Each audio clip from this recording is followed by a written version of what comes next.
Good morning, everyone. You are attending the session on transforming talent in a hybrid world. Has workforce learning changed forever? So we're going to have a very exciting panel today, and I want to briefly introduce who's up here so we can give you some context. My name is Kelly Palmer, and I'm the Chief Learning and Talent Officer at Degreed.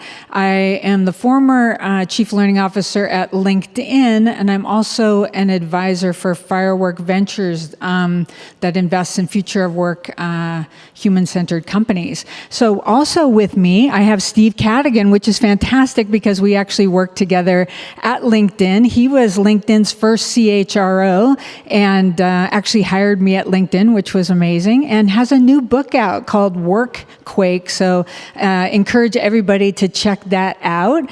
And then we also have Greg Giangrande, and Greg is the CHRO at Ellucian. Mm-hmm. And finally, we have Chris Prairie. And Chris and I actually know each other from his days at Microsoft. And Chris is now the founder and CEO of the Learning Future Group. So today we're going to be talking about hopefully some really interesting topics for you all.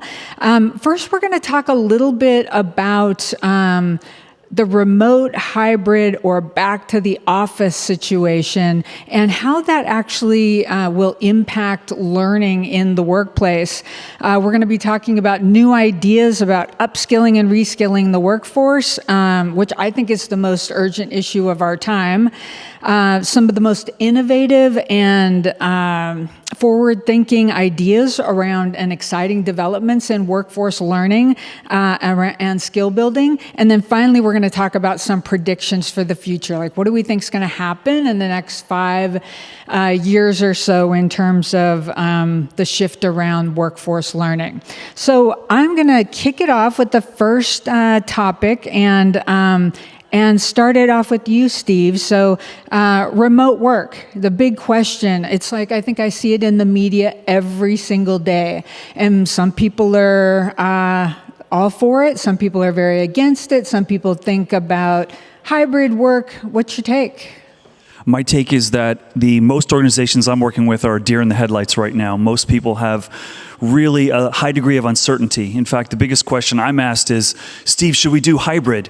And I said, asking me if you want to do hybrid is like telling a waitress who wants your order that you want food. Warm food, cold food, vegan food. There are so many iterations of hybrid. And I think for the first time, a lot of organizations, particularly non-technology focused companies, are really having to face a reality of managing a workforce in ways that they've never confronted before. And I really feel for them. I have a lot of grace for the challenge of having to deal with that. But trying to speak about the future of learning, we were still trying to figure out how is work going to get done right now. And we're kind of in a survival mode is sort of my first read on it, Kelly. Yeah. And so, Greg, I'll ask you this question. So I think that a lot of companies might actually lose talent if they're not flexible in the workforce. Others disagree, and I also wonder about just expanding the talent pool. If we think about remote work as something that is a viable option, does that mean we can get talent from anywhere around the world where we couldn't before? Talent are in the driver's seat now more than ever before. And employers are not only recruiting new talent, but they're going to have to re-recruit their existing talent. And this whole concept of will remote work stick or not, I mean, we're well beyond that. Where we've moved to is the employers who have had the resistance to being able to manage and measure performance and outcomes. The landscape has changed, and that resistance is breaking down now, and the talent are more in charge. So there are some employers who have said, we believe we need everybody back in the workplace. I think the market is going to force them to be more hybrid than ever before. We've always been hybrid. I remember starting out in human resources, the conversation of it was a big provocative program to suggest a work from home trial. Or a job sharing as a way of managing a more flexible workforce. We're long past that. The gig economy has created independent contractors. More and more people are seeing themselves as the CEOs of their own careers and being able to have more choice. And the globalization of the talent pool now and the opportunities, that's what's going to force employers to follow the talent. And so they may make a decision now about what kind of work schedule that they think they're going to be able to enforce. The competition and the talent are going to dictate where they end up. There are very few employers of the employers, if you think about a bricks and mortar store, you need employees in certain retail outlets, but for most corporations, it's not a matter of if, it's a matter of what does hybrid and flexibility look like? Right. Okay, so Chris, I mean, maybe you can add on to those comments and also talk a little bit about what I like to call the water cooler myth, that collaboration can only happen if you, in happenstance, run into people at the water cooler and have this amazing conversation, and then that's how all amazing ideas happen. And what are your thoughts around that? And Well, I think the key word around all of this is ambiguity, right? It's ambiguous. There's not going to be the clarity of a magic date when we all return to work as it was before. And there's also ambiguity around who's driving the agenda. I mean, I think some people say the employees are in the driving seat, and we've seen a couple of stories, I think, with Google in the last couple of weeks where, corporate policy was just didn't stick, and employees kind of took charge. But we've also got a lot of people who've been dispossessed and who've lost their voice through this whole process as well. I think there was a good study from McKinsey last year on the impact on women of moving out of a kind of fixed physical workplace, and the pandemic is terrible and has put back the whole agenda of equality of payment by 25 years or something, staggering amount. So people have definitely lost out through that. What's clear is we have to design the future of work, with ambiguity in mind. And there are some good experiments being run now, I think. And I also think the organizations that have fared the best through the last 18 months were organizations that were already running experiments on flexible work, on purely virtual teams. Those people who'd run experiments were really set up to respond quickly. And I think that might be a good cue for how we deal with the ongoing ambiguity. If I can add something on that, I think it's even more than just what the future of work is. It's what's the future of the workplace, and what's the purpose of the workplace. It's going to be very hard for employers to make the proposition that doing isolated individual work on phones, answering email, has to be done in the workplace. So what is the purpose of the workplace? I think that's fundamentally going to change how we think about work going forward. And if you think about it, because you cannot replicate, and I personally believe most corporations will miss if you are fully remote, if everyone is fully remote full time. You can't replicate what I think is really important, is that social interaction and the spontaneous innovation and inspiration and community that you just can't replicate via Zoom, because Zoom is by appointment and running into someone. But I just think we need to rethink what the purpose of the workplace is, and why we bring employees together in a location, and to do what. Well, this comes back to the water cooler moment that I sort of didn't get to. I think you'll find there are plenty of people who are inspired and who are connecting and who are innovating in a purely digital space. And if you look at if you look at communities like GitHub, for example, it's completely changed how software engineers kind of work and how they collaborate and how they communicate. And it's extra company. That community is outside of the organization that pays your salary. So I think water cooler moments can happen digitally, and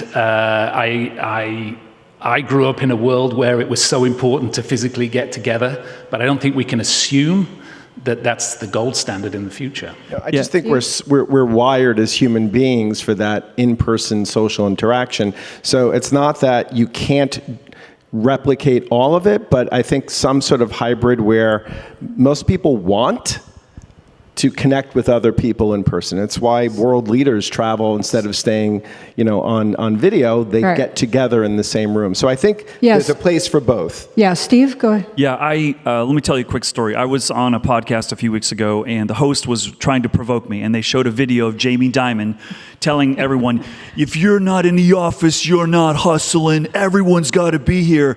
And they're like, what do you think of that? And I said, well, I feel for him, because what he's telling us is he doesn't have faith he can create value in a different way. And it's too early. I love what you guys are saying, because it's too early for us to say you can't be more creative in a distributed remote reality. We don't know yet.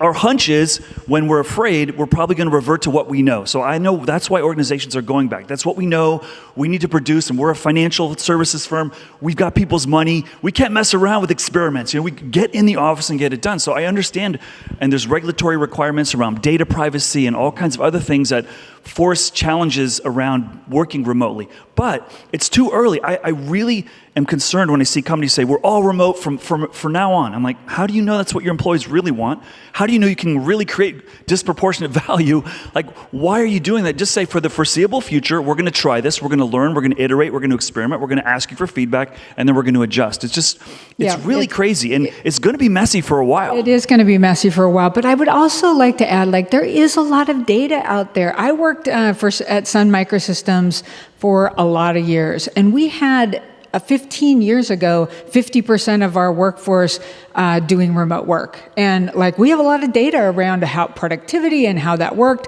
That should come back into the forefront. At Degreed, Degreed has been a remote first company always, but to your point, it's people can decide where they want to work, when they want to work, but we do get together as a whole company once a year so everybody can meet each other face to face, and then different groups decide how to get together, how to collaborate. And then I think also one of the things that we learned, which kind of shifting a little bit, actually one more point before I move into learning. I also interviewed Adam Grant about a month ago, and he's got this great new book, Think Again.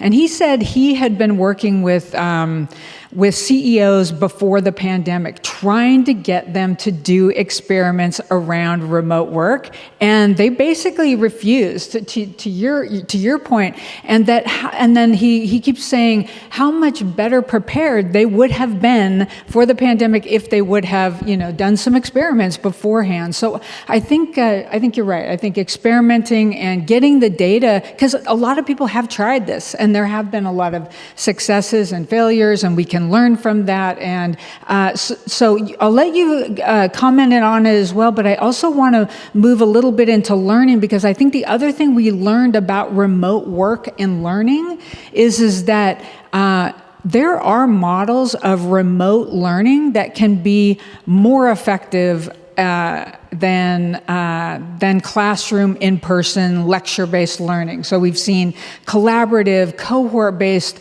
learning and online learning spike a lot when people found that they didn't have to commute, and they had extra time, and they realized, wow, the world's changing, and now this is going digital, and maybe I better take more seriously the building new skills for the future. So if you have other comments about the hybrid remote workforce, great. I'd love to hear what you also think about that impact that this is having on how we think about learning in the workplace. Yeah, I'll go. I spend a lot of time with learning teams. That's kind of my gig, right? And they're in a world of hurt right now, I think. I want to come back to it in a second. The one thing, Coda, I just wanted to put on this frame of hybrid working is we mustn't forget the people who have to be at work physically, which is a massive part of the workforce. And I worry a little bit if we shift all our resources and thinking to the remote worker and the digital worker, there'll be some inequity there, and we may take resources and thought away from people who have to work in a physical place, whether it's in a hospital or in a store or whatever. So I wanted to make that point about that. In terms of learning, listen, the training department was in a lot of trouble 3 years ago already. The world was moving on without them. And I think that it's not an exaggeration to say that the pandemic has sort of been the last nail in the coffin for the training department. On the flip side, there's a lot of data around leaders paying more and more and more attention to skills and to learning mindsets in their organization as a competitive differentiator. So again, more ambiguity. And the training departments that are making the pivot are thinking radically different about what they do.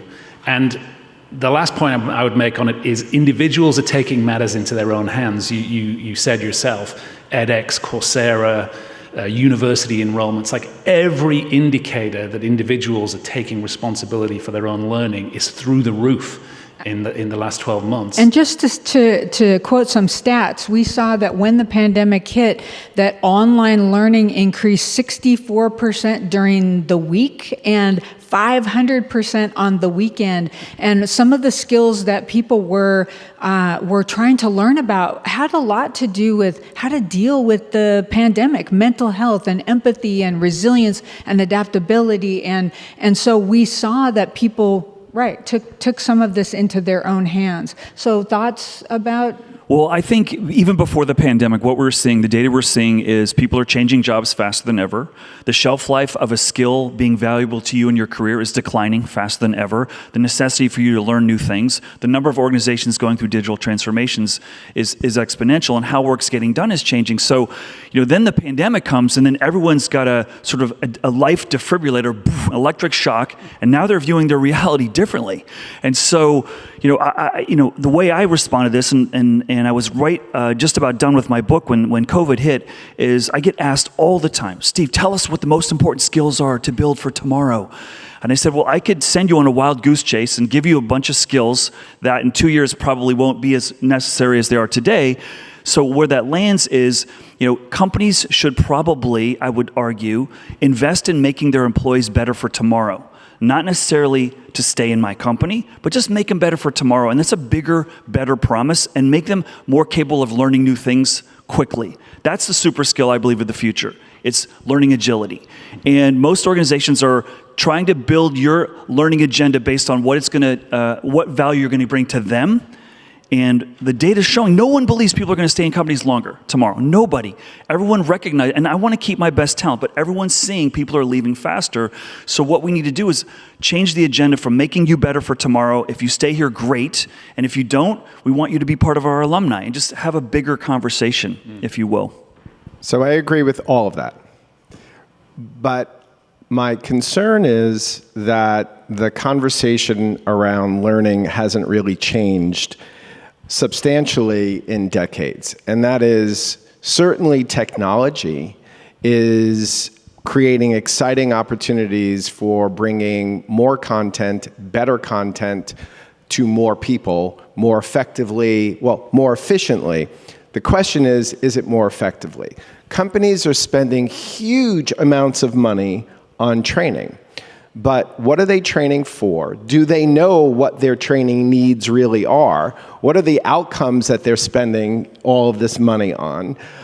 So it's not just faster and greater access, which is all great. Who can deny that? It's the quality of the learning experience and understanding what skills and abilities your talent already have.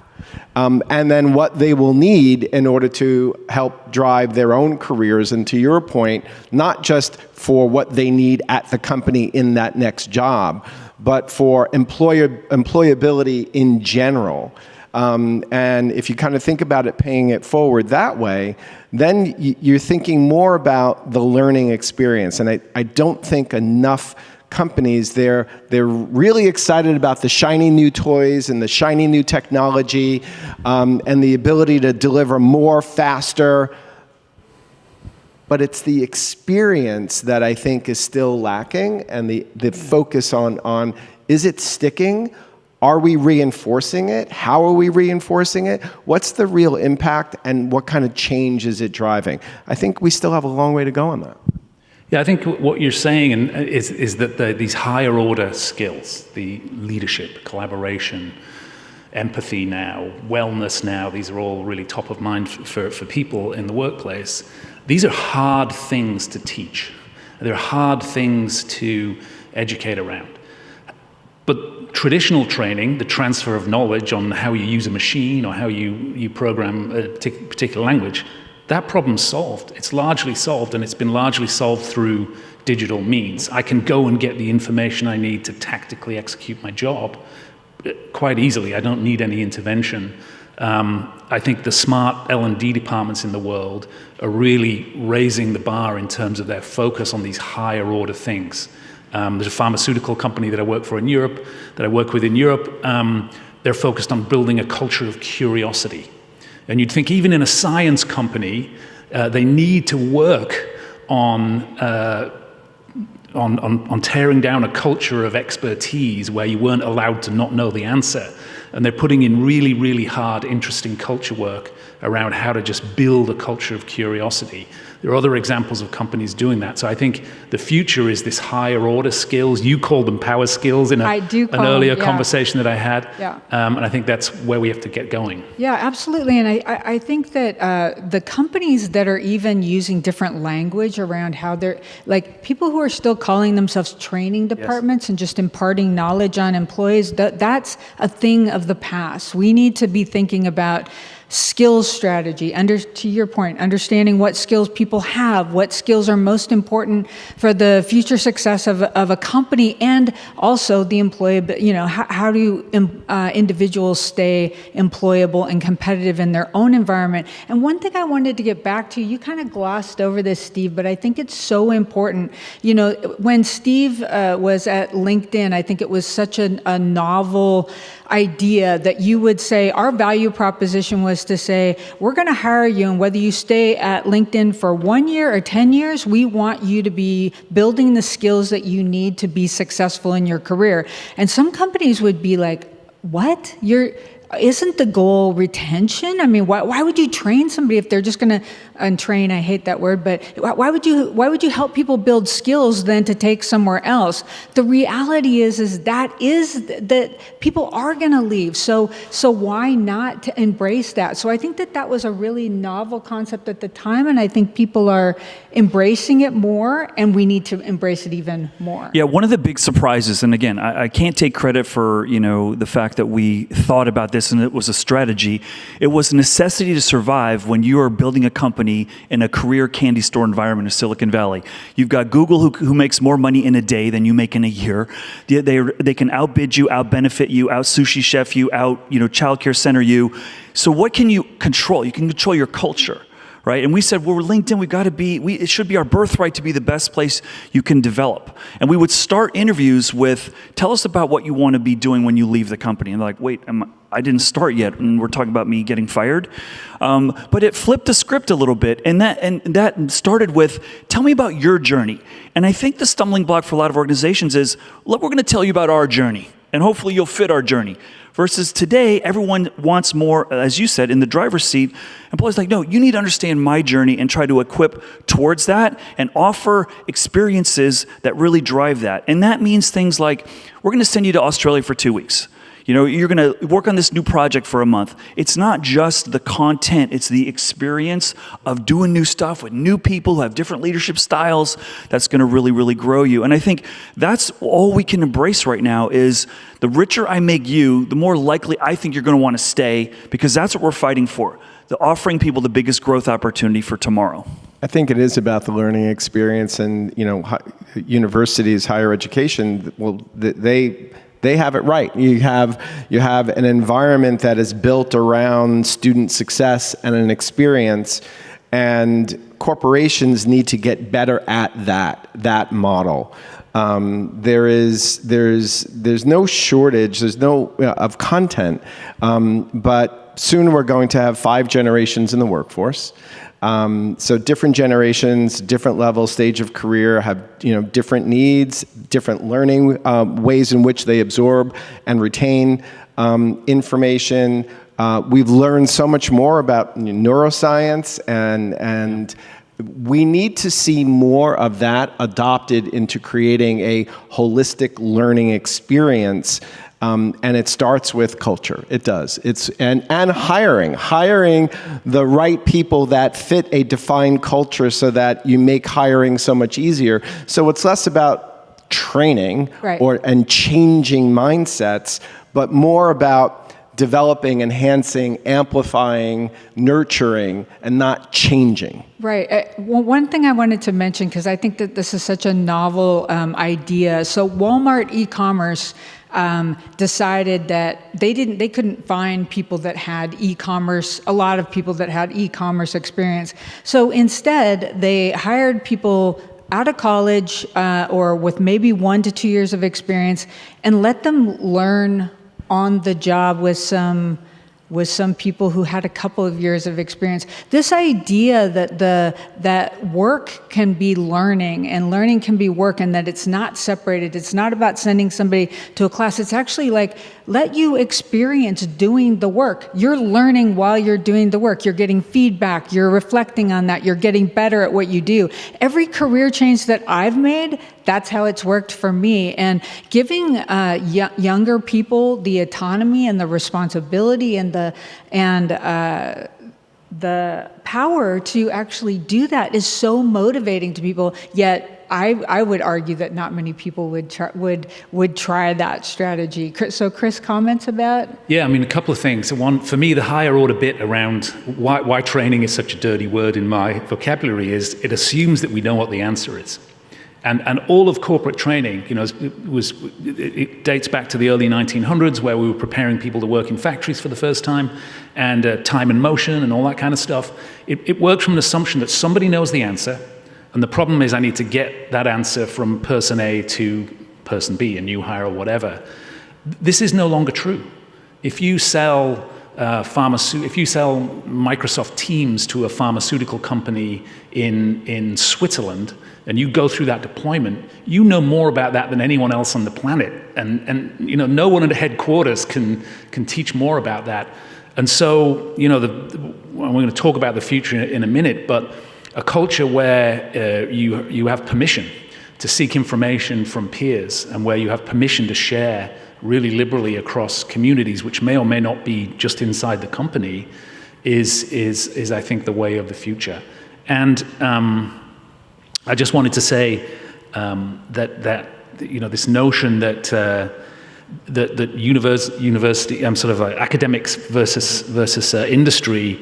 I mean, clearly we have to break down the silos there. I mean, clearly you can't take a 22-year-old and say you're done with the kind of education that you get at university, because 50 years later, the world is going to be extraordinarily different place. I think that's a challenge both for employers to engage in new ways with academic institutions, and academic institutions to get smarter about working with employees. I saw an article, you just struck a nerve for me. I saw an article a few months ago from a journalist who said, we're talking to CEOs and they think traditional, educational institutions are just not preparing the future of the workforce. I'm like, you're expecting them to do that? You don't even tell them what you want. How can they prepare them? So I totally resonate with what you're saying. And how many corporations nurture a culture where it is encouraged to admit that there's a lot you don't know and a lot you need and want to learn? The smart ones. Right. But not many. But not right? many, yeah. When you go to work, when you graduate, or and you're supposed, now it's about performance. How much do you know? What skills do you have? And if you don't have them, we'll find someone who does. Like, there are too many corporations, too much in industry doesn't create the environment for nurturing that the learning continues. And Chris has more of you were living through the Microsoft transition of Satya Nadella's hit reset, right? Where he basically said, we're going to change our culture from know-it-alls to learn-it-alls. Yeah. And this idea that a CEO of a company like Microsoft could get up and say, he was a newer CEO at that time and said, there's a lot of things I don't know. And I want people to be able to say, it's okay to say, I don't know. And that we're all learning all the time. You lived through that. So. Yeah, this psychological safety story, Amy Edmondson and all that kind of stuff is really starting to get a lot of traction, I think, in the workplace. It's hard to do because our leadership model, certainly every leadership class I went to, told me that I had to be confident and I had to know the answer and I had to have an opinion on everything, whether it was founded or not. And clearly, that hasn't worked so well for us in a lot of instances. So, a rewiring of how we think about what leadership is. I think if the learning department is dead in organizations of the future, then the learning leader, learning is sort of everybody's job. And it does start right at the top, and Satya is a great model for that. Right. So I want to ask. So I know we're running down on our time, and I want to make sure to ask a couple more questions. So, what are some of the most innovating and exciting things that you've seen emerging in the area of workforce learning? Because I think there are some cool things out there. I've got one just really briefly. Chipotle, I was talking to their head of human resources. Chipotle's come to terms with the fact that we are not a career destination. We are a career transition point while someone finishes their education or pursues something else. So we're going to accept that. We're going to make this the best fast food experience you've ever had, and we're going to give you free tuition reimbursement, and you only have to work in a store for like a week. And then we're going to give it to you. Not a year, not 6 months, not a long full shift, lots of overtime. And we know that you have a dream that you want to pursue, and we're going to try to get the best addressable market for people in transition that we can. And that's just enlightened to me. They're just sort of, we know you don't want to work here the rest, we're not going to have a false conversation. We're going to have an honest conversation. You're in transition, please come work here. We're going to invest in you. And for the English as a second language education, we'll put your whole family through it because we believe when the family goes through it, you're going to benefit. So that's one of the coolest things that I've seen. Greg? Yeah, and you see more employers recognizing they need to invest in the whole person, and employees now expect, where it used to be taboo to bring your personal life to work and all that we all carry with that. I think the pandemic has certainly broken down that sort of that myth, and it's made employers recognize that they can tap into sources of meaning and engagement by engaging the whole person and not just the functional expert. So seeing more training, more learning about and making it safer for people to bring that and develop personally as well as professionally, I think that's going to be, you're going to see a greater trend in that. And then one other thing is the companies that are better at assessing the skills, the capabilities that employees have, so they can do more purposeful learning environments, create a more purposeful learning environment where you can see the path of how this can help me and how I can apply it, I think is where the innovation is coming from too.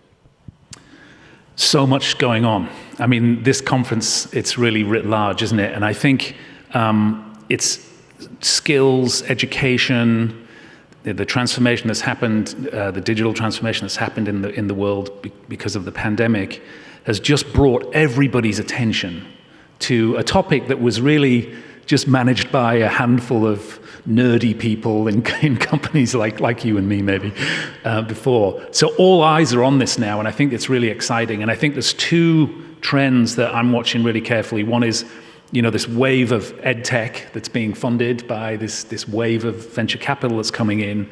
It's not being driven by crusty old people who did R&D. It's new thinking, it's fresh thinking, it's students, and I think it's going to be really amazing to see what happens in the technology world.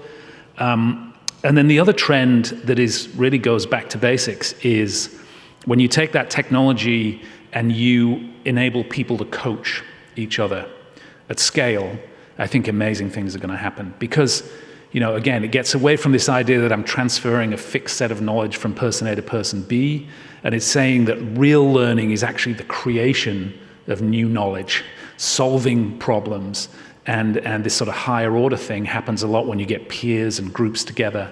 So I think that whole coaching, the innovation around coaching is going to be superb. Yeah, I mean, to your point, I think that I've been keeping my eye on the creator platforms, right? Yeah. Because that's where people spend their time, and so you have people who have some knowledge to share, or even some skills to help people build, and they're doing it themselves on these creator platforms, and it's not L&D people telling them this is how instructional design works, and this is how you do it. They're just doing it, and it's valuable. Also, I think that there's I'm seeing some really interesting virtual reality things coming out now, and in fact, there's a company called Transfer that's doing work with the Oculus headsets and doing simulations around manufacturing and automotive and hospitality. So the non-knowledge worker jobs, but you can do it. I've been watching virtual reality for years, and it's finally gotten to the place where, maybe it's still got a ways to go, but the headsets are now somewhat affordable, but the simulations are mind-blowing, and you can actually learn real skills by doing some of these things. So those are a few things that I've been looking at. And it's exciting to see the technology and the way in which it can create more immersive experiences and more, interesting experiences. But unless there's a way to sustain it after the experience, after the immersive, virtual reality, it comes down to the day-to-day manager being that coach. So creating a community of coaches means creating people in leadership positions who are great at coaching and managing people in their careers and not just the function. And every survey conducted on manager experience and employee engagement around manager experience says most corporations have a long way to go still in that area. Absolutely. But to your point, if you're doing virtual reality reskilling for a new field, your experience is getting that job, right? And being able to apply those skills you just learned on that job. If you don't get a job right away, it's like it's not, or soon thereafter, it's not really going to work. But yeah, you're right about the journey. And one thing that I would like to encourage, and again, I never pulled it off, so I'm speaking sort of out of the day-to-day operator role, is why are we just confining the coaching, the training, the development to while you work for us? Why don't we offer that to someone as part of our extended family and see them as alumni and nurture that? More people are leaving companies faster than ever before, which means you have more ex-employees than you've ever had before. That's an opportunity to curate and to bring in, and maybe those people can come and teach other alumni. It seems to be such an underutilized opportunity right now in this more fluid world of work. I love this thinking, and I think increasingly, the models of employment are changing, right, with gig economy. I think over 10 years ago, more than half of the population in the US were already not working in what we think of as the traditional sort of corporate world. And people are designing their own careers, and they're working for multiple organizations. And unless we start to think, I think smart organizations will start to think outside of their own organizational boundaries and use learning as a way to engage maybe future workers, or maybe gig workers, or maybe even customers. Lots of examples of that being done. And so learning will be kind of the glue, perhaps, that makes a network of people into a sort of fighting force. Okay, yeah, absolutely. Okay, so we have about a minute left, so I'm going to do a quick round of asking each of you to give me your prediction of, what's your biggest prediction for the next 5 years for workplace and learning. So Steve, you can go first. My prediction, it's going to be messy. I think the more enlightened we are in playing the long game, I think the better, and I think we're going to start to be able to leverage insights to be able to help people find their path better. I don't think it's going to be messy. I think workplace has been disrupted sort of every 5-10 years.